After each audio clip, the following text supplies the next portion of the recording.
رسول اللہ صلی اللہ علیہ وسلم نے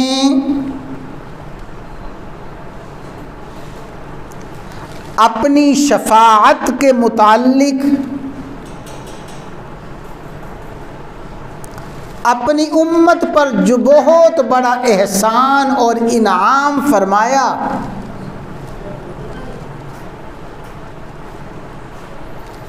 کہ آپ نے خود بتا دیا کہ اے میرے امتیو، اگر تم میری شفاعت کا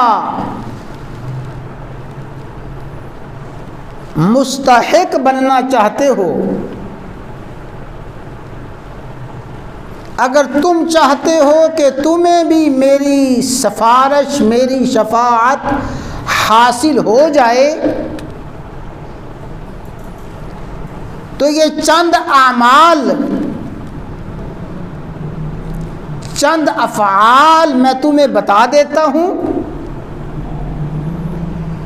دنیا میں یہ اعمال کر کے آنا تمہارا کام ہے، اور ان اعمال کی وجہ سے تمہاری سفارش اور شفاعت کرنا میرا کام ہے۔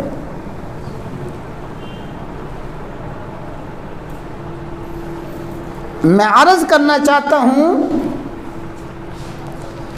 کہ رسول اللہ صلی اللہ علیہ وسلم نے ہم پہ کتنا بڑا احسان فرما دیا۔ گویا اس کی مثال تو ایسے ہی بیان کی جا سکتی ہے کہ بڑا کٹھن، بڑا مشکل امتحان آنے والا ہے، مشکل ترین پرچہ طالب علم کے سامنے آنے والا ہے،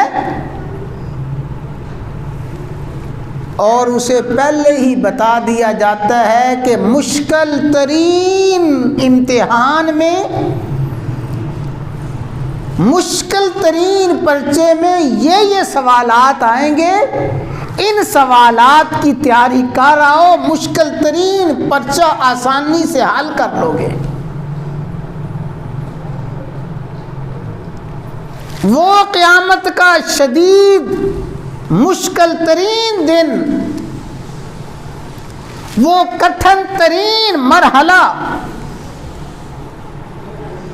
جہاں ساری کی ساری انسانیت شفاعت، سفارش کی متلاشی ہوگی، اس مشکل اور کٹھن ترین مرحلے میں ہر کوئی اپنا کوئی سفارشی، اپنا کوئی شفاعتی ڈھونڈتا ہوگا۔ فرمایا میرے امتیو، یہ اعمال تم کراؤ، اس مشکل ترین امتحان میں یہ تمہارے اعمال اتنا کام دیں گے، تمہارے بڑے سے بڑے گناہ، تمہاری بڑی سے بڑی خطائیں میری شفاعت کی چادر کے نیچے ایسی چھپ جائیں گی۔ فرمایا بڑے بڑے گناہ کرنے والے میری سفارش کی وجہ سے جنت میں داخل کر دیے جائیں گے۔